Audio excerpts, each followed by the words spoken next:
Good evening and welcome to the American Academy. I know we're all very excited. My name's RJ McGill. I'm the head of communications here at the American Academy and the editor of our Berlin Journal. I'm going to give a brief introduction and tell you sort of the rules of the evening, not rules, but some housekeeping remarks, and then turn over the floor to the main act. Well, thank you all for joining us for Elizabeth Kolbert's talk. I would like to give an especially warm welcome to the Director General for International and European Policy at the Federal Ministry of the Environment, Climate Action, Nature Conservation, and Nuclear Safety. Eva Kracht is here as Gesundheit, as well as the Permanent Secretary for Climate Action and the Environment at the Senate Department for Urban Mobility, Transport, Climate Action, and Environment, whom I sat next to during dinner, and he runs 9 other departments. Andreas Kraus, apparently wild animals and cemeteries are part of his portfolio. We're trying to figure out how that was connected. Before I introduce Elizabeth, just a few words about the Holt-Spring Fellowship, which was established in 1999 with the generous support of the Holt-Spring Publishing Group, with the specific goal of fostering German-American dialogue in journalism, literature, and scholarship. We're immensely grateful to the Holt-Spring family for their continued support, particularly Stefan von Holt-Spring, a longstanding trustee and our current vice chairman.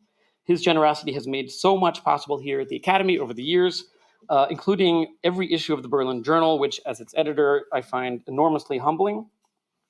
And over the years, the Holt-Spring Fellowship has allowed distinguished American scholars, journalists, and writers to join the Academy as fellows, among them Jonathan Safran Foer, Nicole Krauss, Sigrid Nunez, Christina Rivera Garza, Mona Al-Nagar, among many others, and of course, tonight's guest speaker, Elizabeth Kolbert.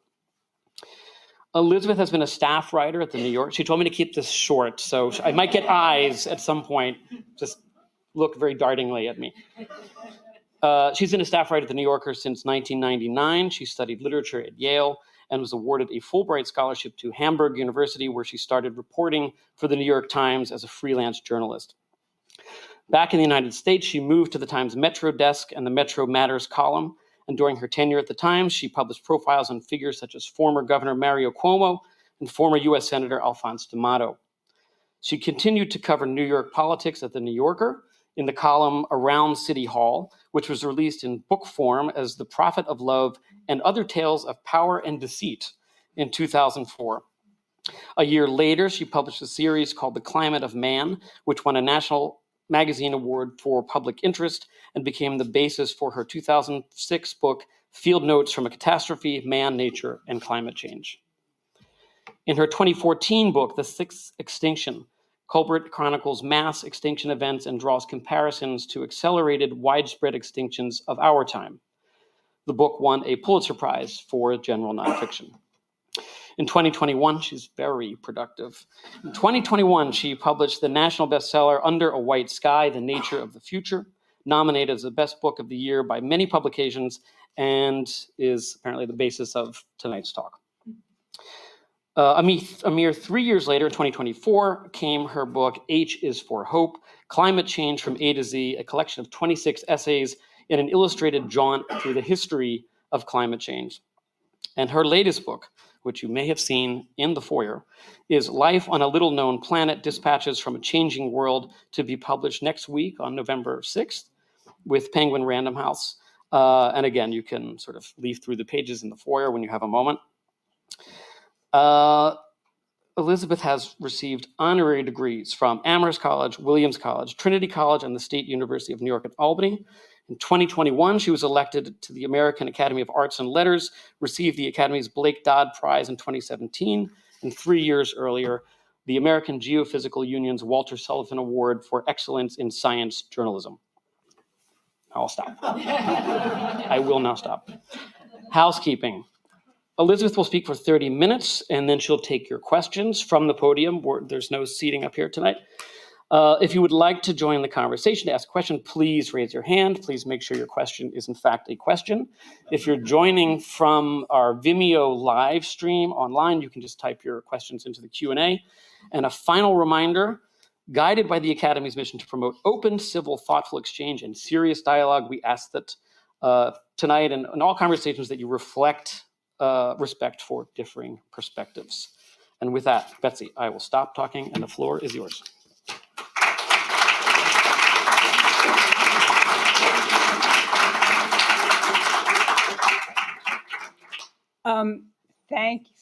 Thank you, everyone. Can you hear me? You in the peanut gallery? Okay. I just want to start once again. I'm trying to go quickly here, but I do want to start with a big thank you. Thank you to everyone who came out on a dark and rainy night, to everyone who's watching online, to the amazing staff at the American Academy in Berlin who work so hard to make events like this a success, to my fellows here at the Academy, whom it has been a great pleasure to get to know. And it's a tremendous honor to be up here tonight delivering the Holtzbrinck Lecture. So my talk tonight, as you know, is called The Nature of the Future. But I'm actually going to start in the past. I'm going to start here in front of a building that was put up in the 1920s at the University of Wyoming in Laramie. It housed the university's engineering department, and it was built with oil money, money that was collected from selling oil that was found actually right on the campus of the University of Wyoming.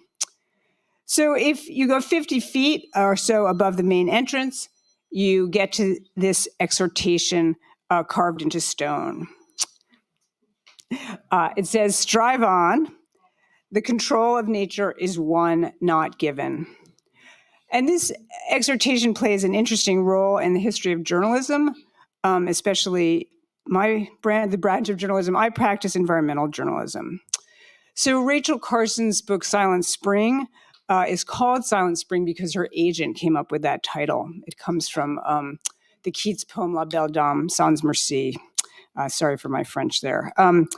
If it had been left up to Carson herself, the title would have been The Control of Nature. That's what she called the book while she was writing it. And as I'm sure you know, the book deals with the destructive effects of DDT and other synthetic pesticides. And it came out in 1962, so roughly 40 years after the engineering building in Laramie went up. And clearly in those 40 years, something important happened that allowed the supposedly inspiring message on the facade of the building to acquire a totally different meaning. Carson was no fan of the control of nature, just the opposite, and she's quite explicit about that. The control of nature, she writes in the closing pages of Silent Spring, is a phrase, quote, conceived in arrogance, born of the Neanderthal age of biology and philosophy, when it was supposed that nature exists for the convenience of man. So since Silent Spring, obviously another 60 years have passed and the world has changed in ways that once again have altered the significance of the phrase. The control of nature is neither a noble nor dangerous ambition. It is, I would argue, simply a fact of life. It is not an option that we might or might not exercise every day without even really striving to, without even wanting to. We do control nature. I keep a kind of running tally, a running list of the statistics here. They are on one level very impressive and on another level totally terrifying. And I'm just going to share a few of them with you tonight. So humans have directly transformed more than half of the ice-free land on Earth, and that amounts to some 27 million square miles. We have done this by building cities and suburbs and reservoirs, and also by cutting down forests and planting monoculture crops. And we've probably transformed about half of what remains indirectly by laying oil pipes and seismic lines and logging roads. Humans have dammed or diverted most of the world's major rivers. There are about 250 rivers on the planet that are 1,000 kilometers long or longer. And a study published in Nature a few years ago found that only a quarter of these flow uninterrupted to the ocean, and that, I quote, very long, free-flowing rivers are restricted to remote regions of the Arctic and of the Amazon and Congo basins. The same study found that there are nearly 3 million dams in the world, and that another 3,700 hydropower dams are currently planned or under construction. We emit carbon dioxide at a rate that is unprecedented in at least the last 66 million years, so since the demise of our friends, the dinosaurs. This assessment is from a study that appeared in Nature Geosciences a few years ago. And just the other day, the World Meteorological Organization released its report for 2024. It takes a while for them to assemble these reports. And it found that during the course of that year, last year, atmospheric CO2 levels jumped by a record amount. We now routinely cause earthquakes. This is mostly due to fracking. In terms of biomass, the numbers are really quite stunning. So these figures are from a paper that appeared a few years ago in the Proceedings of the National Academy of Sciences. You can see that humans now outweigh all wild mammals, all of them, by a factor of 9 to 1. And if you add in our mammalian livestock, and that's mostly pigs and cows who happen to weigh a lot, the ratio climbs to 24 to 1. So we and our livestock outweigh wild mammals 24 to 1. Here's another way to look at things. It's a little bit more complicated to read. Another quite extraordinary figure, though. This is from another paper that came out in Nature a few years ago. And what this graph is showing is that the weight of human-made stuff, what's here called anthropogenic mass, so the weight of all human-made stuff on Earth is now roughly equal to the weight of all the biomass on Earth. So that's all the plants, all the animals, all the fish, all the plankton. You can go down the list. And the weight of human-made stuff is presumably only going to keep increasing. So those two lines are presumably going to cross. Maybe they already have crossed. And human-made stuff is going to outweigh all of the Earth's biomass. And this is another sort of sub-figure from that same paper that's pretty incredible. The animal biomass on the planet totals about 4 gigatons, so 4 billion tons. That's all fish, all mammals, all insects, etc. And the mass of plastics on Earth is twice that amount, so 8 gigatons. The accumulation of anthropogenic mass has now reached 30 billion tons per year, the authors of the paper note. This corresponds to each person on the globe producing more than his or her body weight in anthropogenic mass every week. Now, my own reaction, and I'm guessing that it's your reaction too, is that these are not good trend lines. I don't want to harp on plastics here, but there are predictions that if current trends continue, then by 2050, there will be, by weight, more plastic in the ocean than there are fish. And this just does not seem like a sustainable situation. And a logical response to this is, well, let's change these trend lines. This is a response that many people I greatly respect and admire advocate. They say, we humans need to scale back. Let's stop converting forests into farmland. Let's stop burning fossil fuels, or at least let's burn a lot less of them. Let's stop producing plastic, or at least make a lot less of it. And as I said, there's a very compelling case to be made for this response, a very strong case on environmental grounds, and perhaps an even stronger case to be made on ethical grounds. But it just is not what we are doing. I just don't see evidence, and once again, I speak as a journalist here, that we are scaling back, or to put things more starkly, I don't see evidence that we have the will to scale back. On the contrary.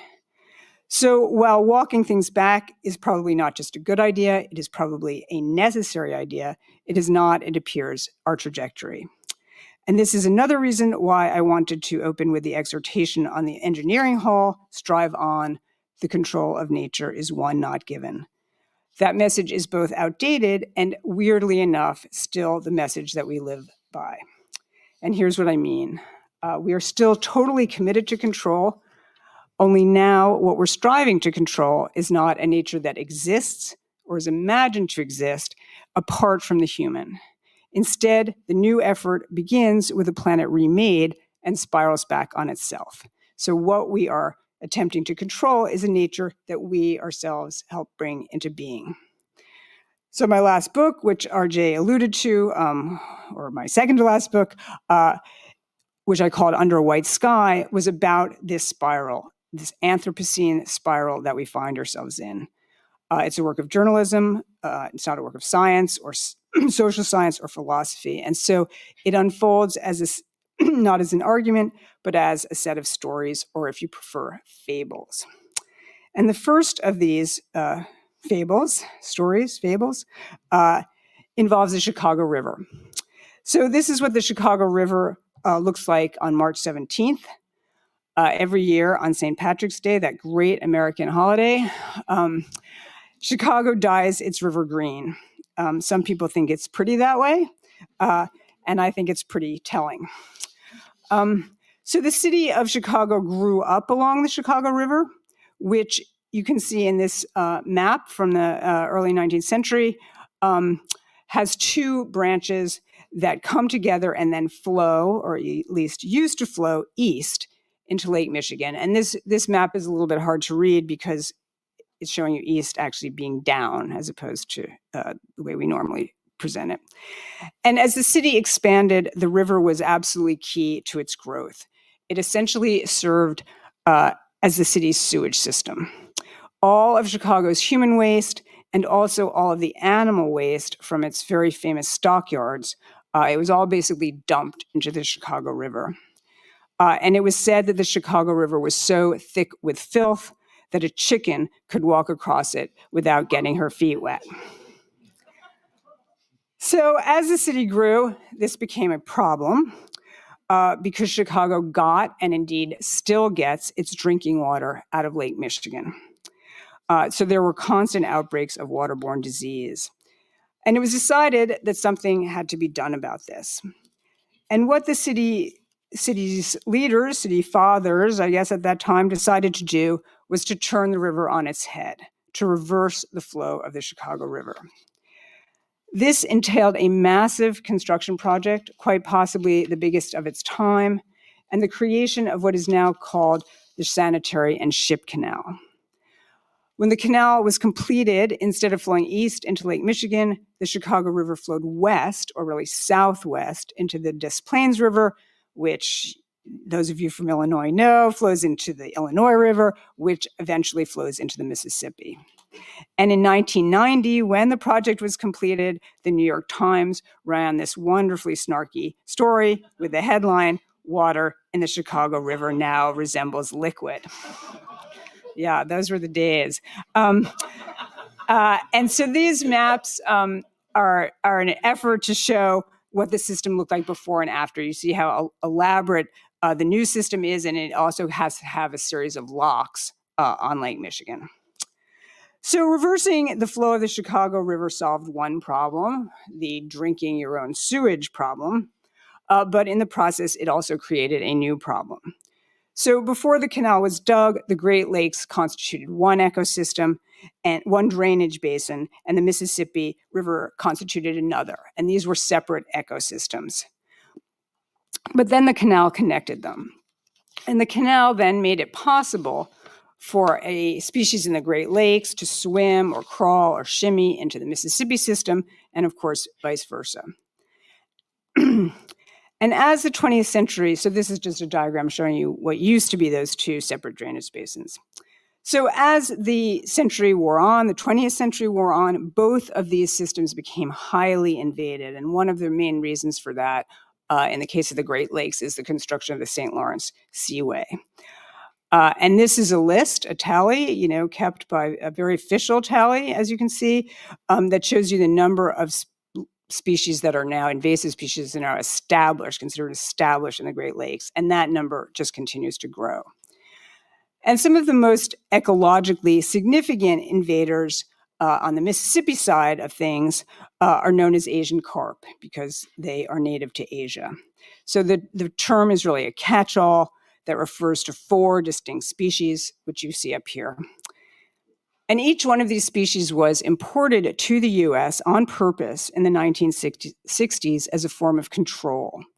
The idea was that each one of them was going to perform some useful function. So grass carp, for example, eat weeds, eat plants, and the idea was that they could be used to get rid of aquatic weeds, many of which are also invasive, without using herbicides. And this sort of biological control gained a lot of currency in the 60s, thanks to Rachel Carson and Silent Spring. In the last chapter of the book, Carson recommends biological control. It's a chapter that many of you have probably read called The Road Not Taken. She recommends biological control as an alternative to chemicals, as an alternative to the Neanderthal control of nature. But that distinction, unfortunately, is not as clear as Carson thought. Biological control is still control. And in any event, as you have probably already guessed, these carp, which were imported for the purposes of control, very soon got out of control. They had been put in these sort of experimental ponds to test out, their various abilities, their various proclivities, and they immediately escaped. They lay thousands and thousands of very tiny eggs. They just got, through every screen imaginable, and they basically took over the Mississippi River system. In some parts of the Mississippi system, they now make up more than 3/4 of the biomass. So these are the species known as silver carp, and they have this very exciting, but also very unfortunate tendency to jump when they are startled. And one thing that startles them is the sound of a motor. So these various species of carp have been swimming toward Chicago and the Great Lakes. And now it was decided that something had to be done about this. And so the U.S. Army Corps of Engineers, call in the Corps of Engineers, was tasked with adding a new kind of control, one that could be superimposed on the old. And what the Corps came up with, very ingeniously, was a series of electric barriers. So if you travel down the Chicago River, what's now down, but what used to be up, you eventually get to this sign, and it is warning you, do not go into the water because you could be electrocuted. And I have been there and I was told, do not go in, although it was tempting, I admit. And the Corps is actually pulsing quite a lot of electricity through the water in the hope that the carp will experience a voltage difference, they will experience a shock, and they will turn around and head back towards the Mississippi. But no one is really very confident about this system. So another barrier is planned farther south near Joliet.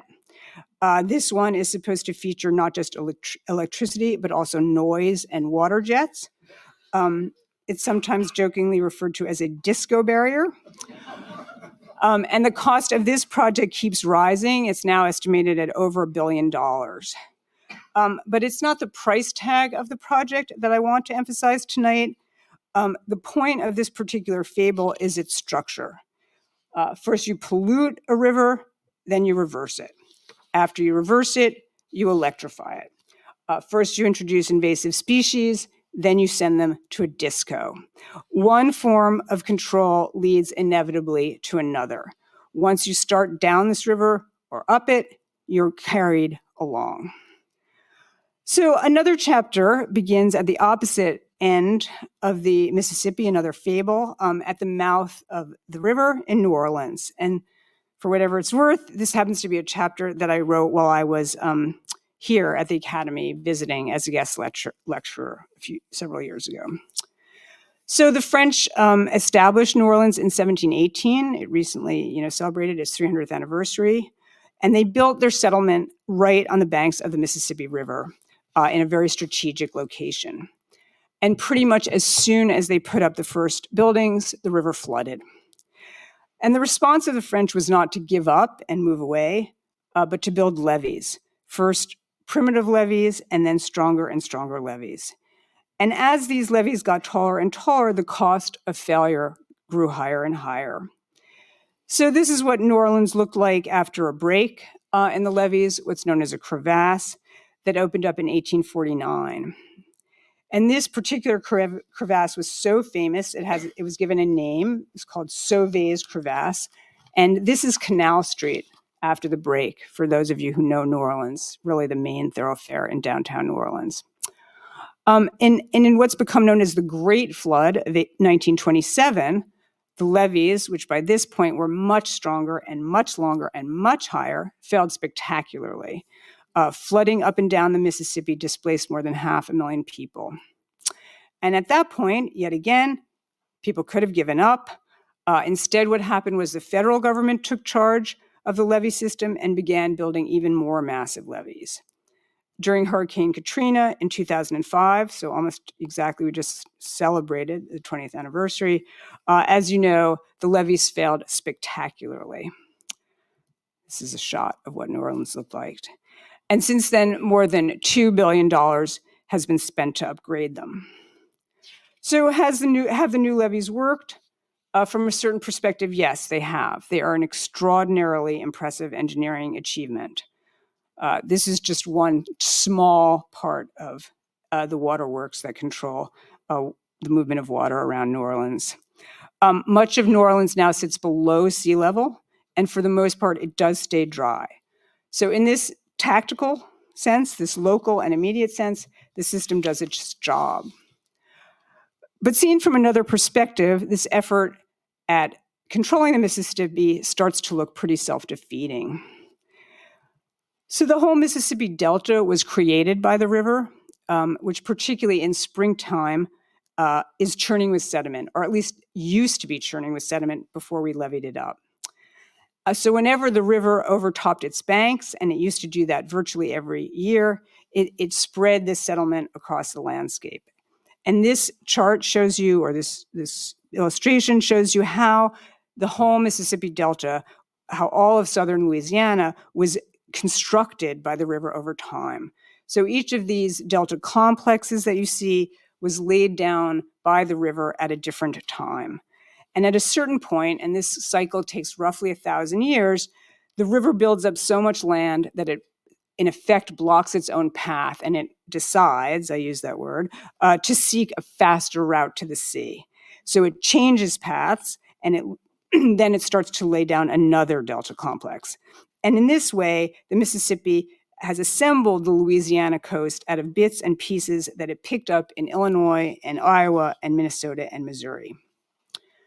So it is the nature of deltaic soil to dewater over time. And as it dewaters, it compacts.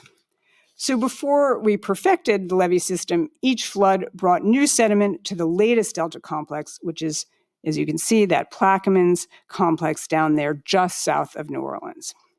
And this new sediment more or less made up for the compaction of the soil. In fact, more than made up for it. That's how the land grew. And so by the perverse but inescapable logic, by a perverse but inescapable logic, the better people have managed to prevent the river from flooding, the more precarious New Orleans' situation has become. The city is now one of the fastest sinking places on earth. And as it sinks, those levees sink with it. And a lot of it, as I mentioned, lies below sea level. Some parts of it are sinking at a rate of 0.5 foot per decade. So what to do? One response would be to really dig deep and rethink our effort to control the Mississippi. But for all sorts of reasons, political and economic, a really fundamental change is not considered an option. New Orleans is too big. More than 350,000 people live there. This is a lot fewer than lived there before Katrina, but it's still a lot of people. New Orleans, is, as anyone who's been there knows, is a great American city, and it's a very important port city. And so the solution, such as it is not to back away from the project of control. Instead, it is to try to impose another layer of control on top of that. First layer of control, second order control, if you will. The idea is to create what are called sediment diversions.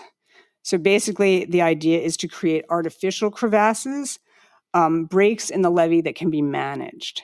There will be gates built into the levees south of New Orleans, and when the river is running high and carrying the maximum amount of sediment, as I mentioned, it carries a lot less sediment than it used to, the gates will be opened. And hopefully that settlement will then be deposited in these shallow bays south of New Orleans, like, for example, Barraterier Bay. And the part of this plan that's gotten the farthest is called the Mid-Barraterier Diversion. It's supposed to be 600 feet wide and 2.5 miles long. This is a mock-up that you're looking at. And when it's operating at maximum capacity, 75,000 cubic feet of water are supposed to pass through it every second, which will make it by flow, the 12th largest river in the US. So this new system of crevasses will not prevent New Orleans from continuing to sink because you're not bringing new sediment into the city itself. That's just not practical. But once again, this is the hope at least, it will replenish some of the wetlands south of the city, and the hope is buffer New Orleans from storms that are coming, like Katrina, that come off the Gulf of Mexico.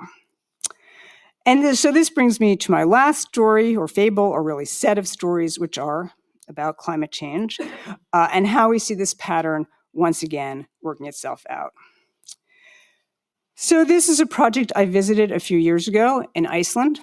I managed to get to that during COVID, which was a story in and of itself.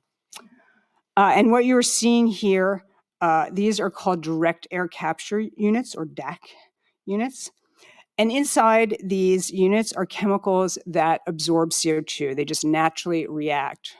Naturally, I use that word advisedly, but they react. They're chemicals that react with CO2, and they basically absorb it. So once the chemicals inside these machines are saturated with CO2, heat is applied. And the CO2 gets forced off as a gas again, and it gets, in this particular installation, pumped deep underground into the volcanic rock that makes up Iceland. And underground, then we're talking about basically 2 kilometers underground, the CO2 reacts with the rock and also with a lot of water, and it forms calcium carbonate, which is basically limestone or chalk. And if you could peer underground, this is what it would look like. This is a core that was actually dug up to show that this concept was working, and it shows you that dark rock with those pores in it. That's basalt. That's the rock that most of Iceland is made up of, really practically all of it. And that white vein there, that's calcium carbonate. So that was CO2 that was floating around in the air and now is underground. And this process, again, represents a kind of second-order control. First, we alter the composition of the atmosphere by releasing carbon dioxide, and then we try to alter the composition of the atmosphere in the opposite direction by sucking CO2 out of the air and burying it underground. For this to work, for this to make an appreciable difference in climate change and what we are doing in terms of our CO2 emissions, we would need to build millions upon millions of these direct air capture units, all of which, when you think about it, would have to be powered by some kind of carbon-free energy. And I asked ChatGPT to make me an image of this.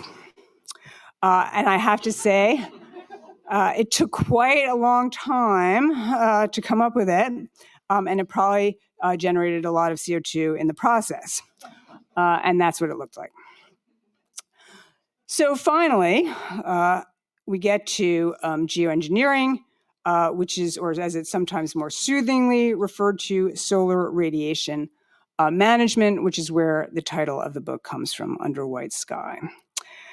So this is a drawing of how solar radiation management might proceed. We would engineer aircraft that could fly high into the stratosphere, carrying a pretty heavy payload.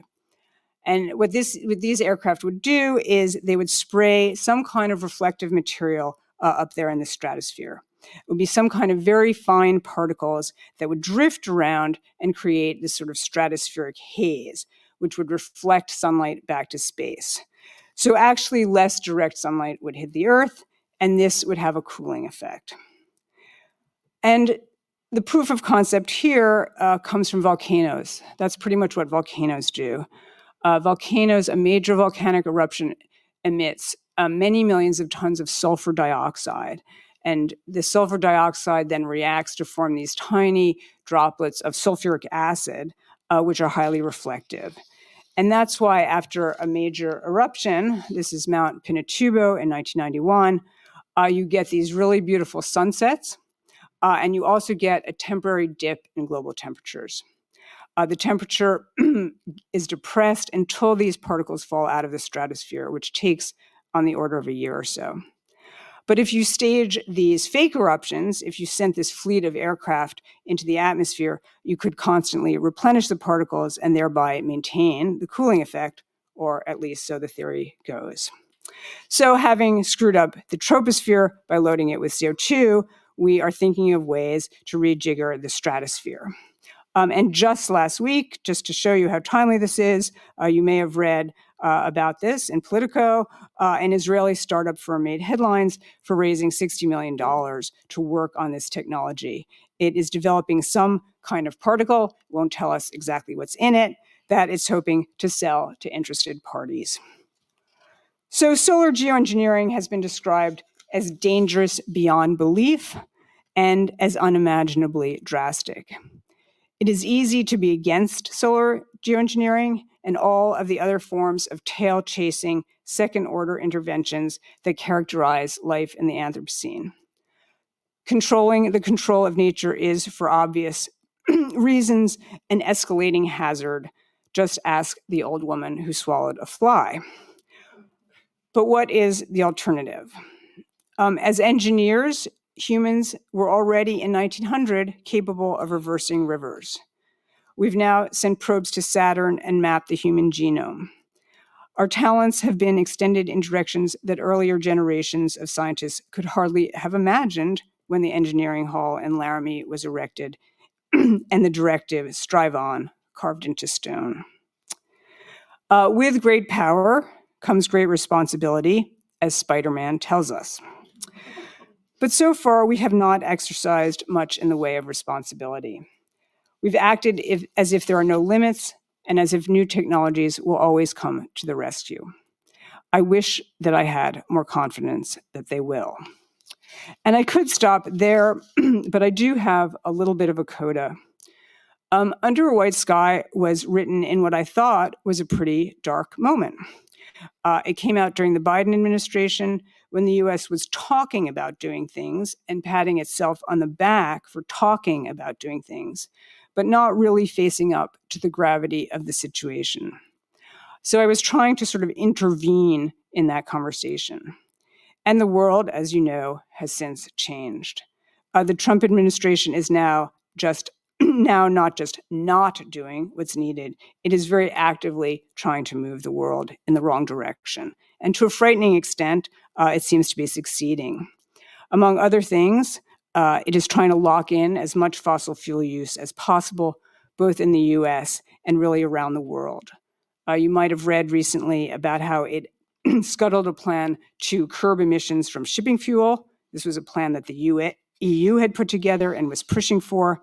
And it is now pressuring the EU to drop another set of rules that it was about to approve so that that is to say the EU, can buy more natural gas from the US and the Persian Gulf.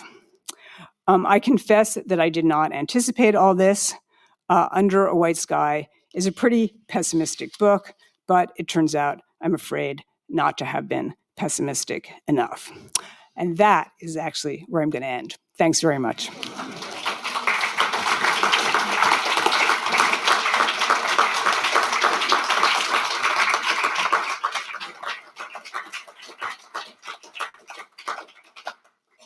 So I'm gonna man the Q&A, so if anyone has a Q, just raise your hand, and Julian has a mic if you'd like one.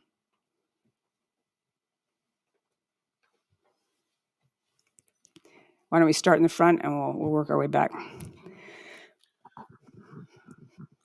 Great talk. Thank you very much. Let me begin with a question with the Trump administration, which will continue for 3 more years. At least. At least. How damaging is that towards the environment? And sometimes I think that we make one giant leap forward and then a few steps backward. But in the overall scheme of things, how damaging will this administration be?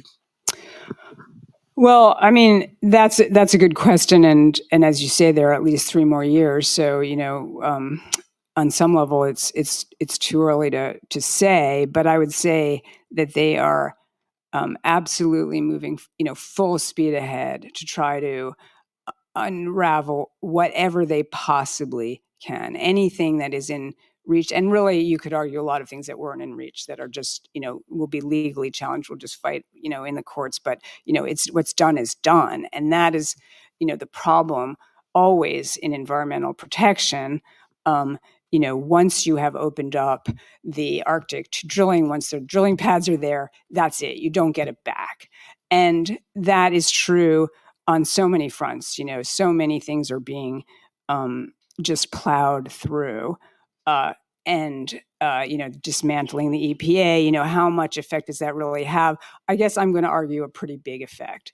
And on climate change, estimates have been made about, how much they will add, just what they've done so far, how many tons of CO2 they're going to add to the atmosphere by dismantling, the Inflation Reduction Act. I don't want to get too much into the weeds here, but did have a lot of tax breaks for various forms of clean energy. Those have all been canceled, or almost all, except for the bad ones. The good ones have all been canceled. The bad ones have been kept. And I think the estimates are up to something like 7 billion tons by 2035. And that's, on the grand scheme of things, I don't want to say that's, the difference between, global warming and not global warming. It is not. We're emitting 40 billion tons a year, roughly. But it's a lot of carbon. So they are going to, are they going to really change the trajectory of the world? Probably not. But are they going to bend that trend line, some trend lines that were going in the right direction? Are they going to make sure they're not? Yeah.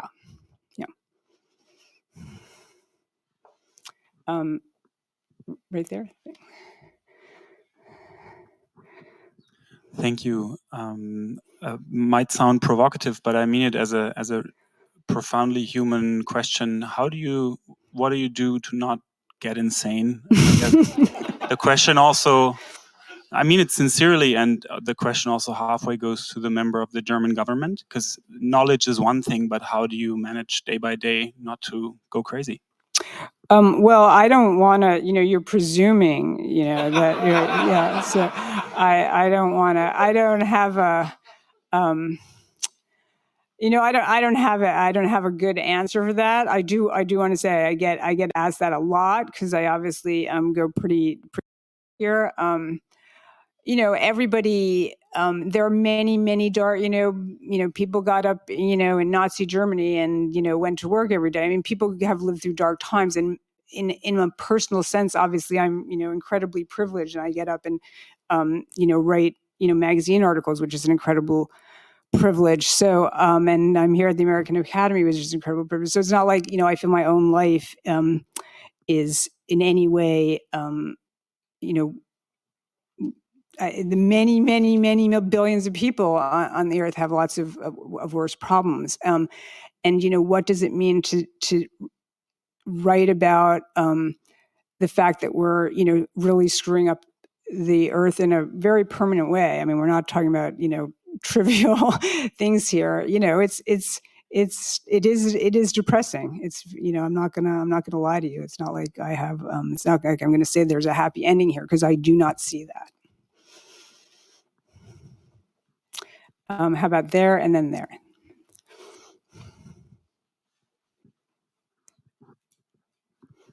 Hi, thank you. So again, thanks for the talk. Really interesting topic. We were wondering beforehand to what extent this is going to be a uplifting talk on such a possibly depressing topic, and it certainly ended. I think your last line was told that story quite well. So my question is, if it seems like gradually humanity is accepting that we're not going to be able to hold warming below 1.5 degrees Celsius, but also maybe not below 2 degrees. I think now we're projected to like 3.5 or more, Trump policies notwithstanding. So if we accept that, which seems like the direction we're heading in, does that put us more in sort of accepting that technology is going to be the thing that we try to use to save us, which then obviously leads us back into more tail chasing solutions? So in that scenario where it's technology leading the way to save us, does that sound to you, knowing, I imagine, a fair bit about that industry or those industries, does that turn us into a situation of sort of haves versus have-nots? Who has the money? Who has the connections to buy that technology? And then are the other people who can't buy that technology just going to sort of fall by the wayside? Thank you. Well, this is a topic we sort of talked about over dinner tonight. I think we have to separate out a lot of things, a lot of issues here. Is climate change going to put a premium? You already have all these, billionaires who are looking for, building their bunkers or whatever. I don't know if it's against climate change or whatever, they're particularly afraid of. But, is climate change going to exacerbate the wealth disparities in the world between the haves and the have-nots? I can't see that it won't. How's that? I think that, obviously, it's a cliche, once again, to say that climate change is going to hit hardest and earliest those who are most vulnerable, but it's also true. If you're living at the edge, if you're a subsistence farmer and you don't get any rain one year, you're really screwed. If you're someone with crop insurance, you can live to farm another day. So I think those disparities, will definitely be exacerbated by climate change, and the injustice of that is, very, very obvious. Now, that being said, are there going to be technologies that are going to personally save, Jeff Bezos from climate change? I don't know, his own personal bubble or something. I'm not sure that that's what worries me. I think that when we look at technologies like this, which are going to be, popular in the high tech world, I think that shows a certain, that is a potentially a really dystopian future where we are, continuing to pump CO2 into the atmosphere. So the world is continuing to warm, or sort of geophysically want to warm. And then we have to continually pour more of these particles into the stratosphere to counteract that. And there's no one in the climate science community who would say that's a good idea.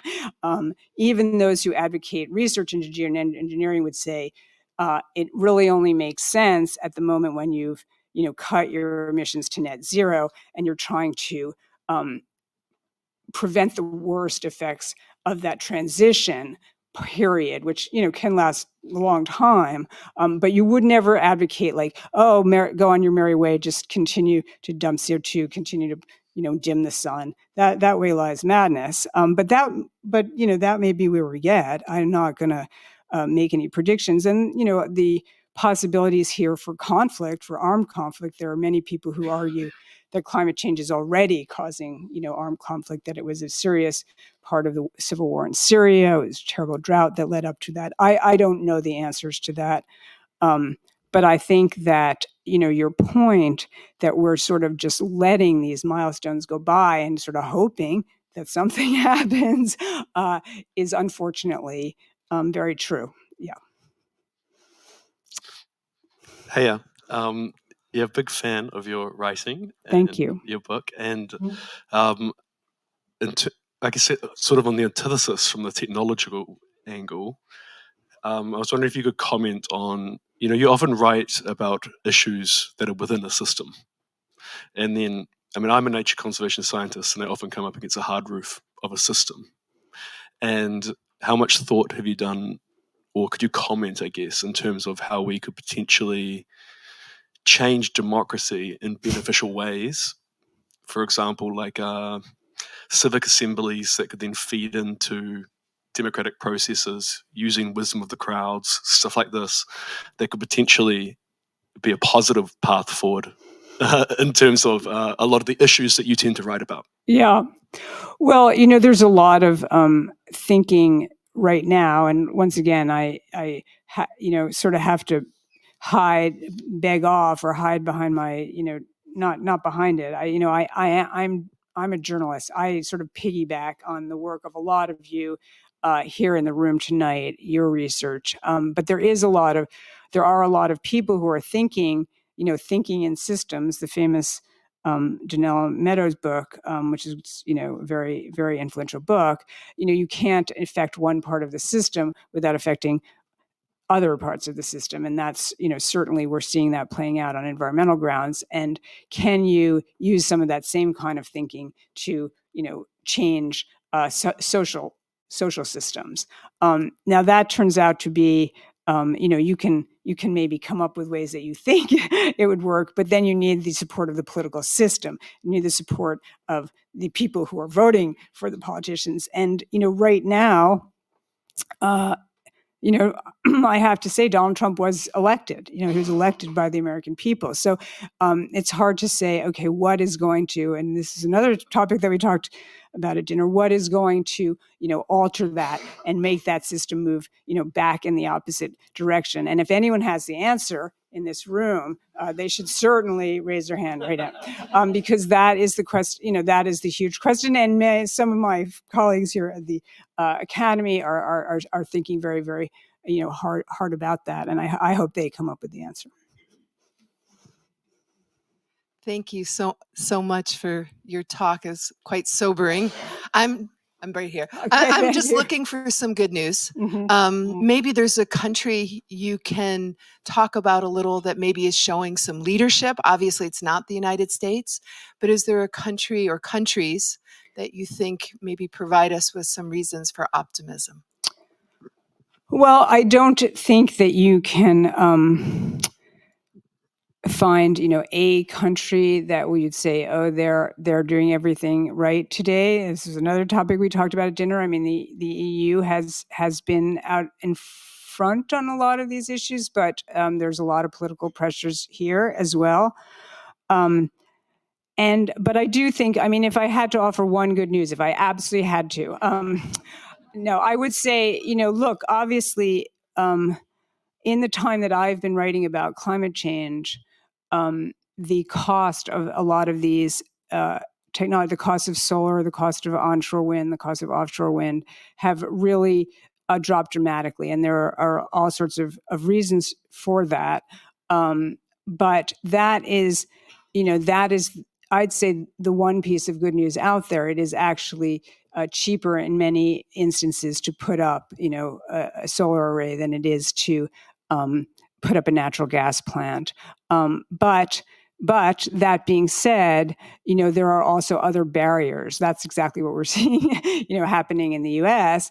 And there are other barriers that have to do with, the cost of capital and things like that. So why this isn't just sort of automatically happening.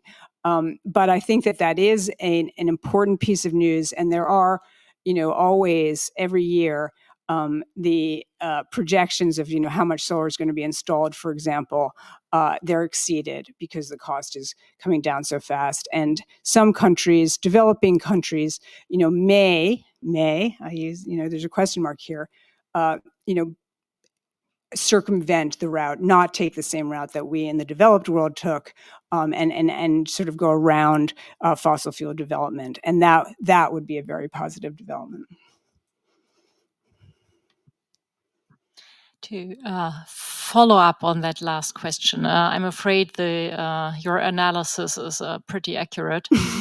And I was going to ask, do you see any glimmer of hope? And maybe you have given a bit of an answer to that already.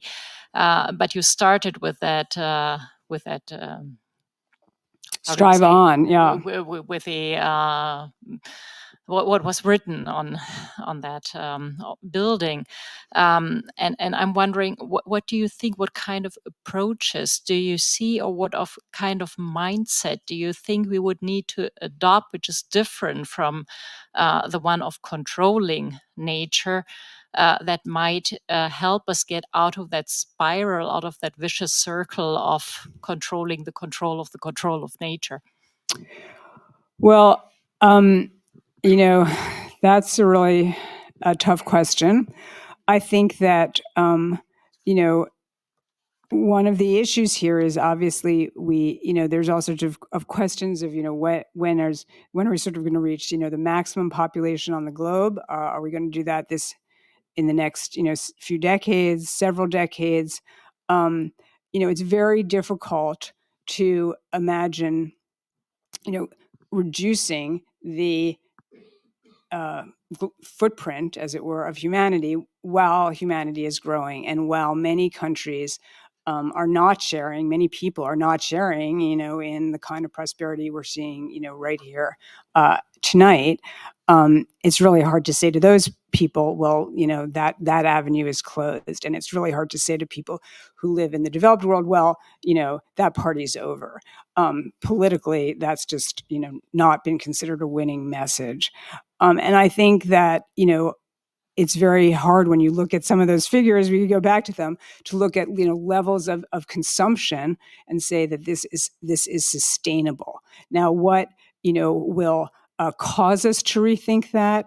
Will it be, some catastrophic change that simply makes that impossible? Will it be some, change in consciousness, which is not impossible? I don't want to say that's impossible.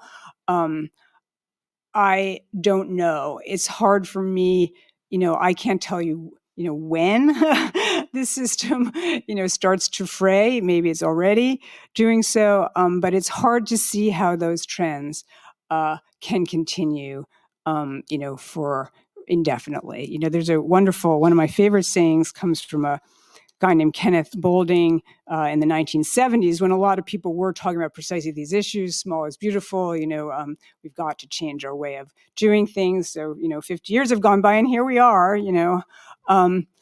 And we are still here. I do want to acknowledge that, and there are more of us than ever before. But he said the only people who believe that you can have infinite growth on a finite world are madmen and economists. And I think it's a good line. I've used it many times. I think it's a very good line.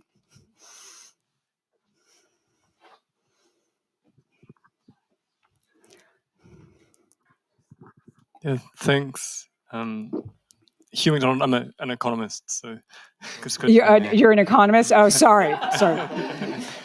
No, thanks. That was really depressing talk. But I had a question on moral hazard. And so just this idea that by working on these solutions, are we making the problem worse? I mean, I think this geoengineering one is obviously super bleak, but if you go one step back to permanent carbon removals, I'd be interested in your thoughts on that.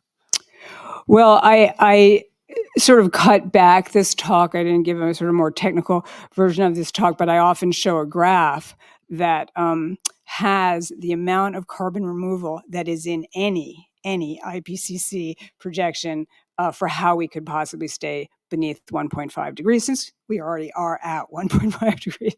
And it is a lot. It is billions and billions of tons. So the fact that we, just put those in the projections, you could argue, well, we're once again getting a little bit back to madness here. Is it a moral hazard, or honestly, does it not make the slightest bit of difference because we were just going to do it anyway? Those are questions that I can't really answer. I'm sure there are a lot of people in this room who, have much more educated views on that. But I think the moral hazard argument is obviously an important one, but I guess I personally, from my position as a journalist, don't see a lot of evidence that, well, Donald Trump is, putting more oil wells in there because he thinks we're going to do, CDR. I don't think that's what's happening. Yeah.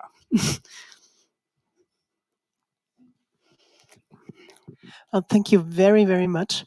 I was just wondering whether I could ask you to stay a bit with Donald Trump, actually. And I'm wondering, what do you think is the reason for this extreme fight against climate science, and also this force which the administration also goes against the reduction of CO2? Is it really only economic reasons, or why? I mean, there are very intelligent people working there, so they must see what's going on, actually. I think it's a really good question, and I have thought about it a lot myself, and I don't have, really good contact. You can imagine I don't have really good contacts in the administration. So, the energy secretary and the interior secretary, who are both, I should say, oil men, this is no secret, I don't have people sort of in there who can tell me, oh, this is why we're doing this. I mean, one of the interesting ironies of the whole situation is that, oil prices are pretty low. Even the oil industry is pissed that they're so low, So what is the point of, opening up every possible, national monument or national, Interior Department land to oil leasing when you're not even, going to get a good price for the leases? So, I think there's a certain amount of, head scratching going on here. But if you think of it, once again, this is sort of metaphorical and probably not, actually politically on target. But, I think a lot of people are thinking of it as sort of the last gasp, of the oil industry. We're going to get as much stuff in there as fast as we can, and then everyone will have to deal with that. It's going to be facts on the ground, and I don't know exactly who's driving that policy. But it's, as you say, otherwise it's really hard. It's hard to understand it. It's hard to understand why you would cancel a wind project that 2/3 built. It just doesn't make economic sense. And many commentators, many economists, would say this is suicidal for the U.S. It's just suicidal. So we are just handing the industries of the future to other countries, in particular to the Chinese. And why are we doing this? It's got to be serving someone, so I have to assume it's the fossil fuel guys. But as I say, even they are getting screwed in a certain way. So it's really hard to find a coherent answer to that question. Would you be fine collecting a couple? I'm sorry? Would you be fine collecting a couple questions? Collecting them. Like 2, 3, and then you answer them. Sure. Great presentation. Depressing, especially after having watched House of Dynamite last night. So someone else was watching that. Yeah, Anna was watching it. I would be very interested to know how you view the extraordinary development of nuclear power globally, and maybe as an ancillary question, how you view, for me, a quite incredible optimism about development of fusion energy, which is a long way off, if it's there at all. Yeah, the power of the future, and it always will be. Yes. Okay, so we're going to collect a couple, and then I'll try to answer all of them in some semi. Thank you very much. The Obama administration and the Biden administration were very successful with the Inflation Reduction Act. Do you see a chance after 2028, when hopefully there will be a new government, that there will be a new initiative? And could you also elaborate a little bit? I mean, you were very skeptical about the federal level, but the state level, I mean, California, Texas, they're incredibly successful. Maybe you could elaborate on that. Sure.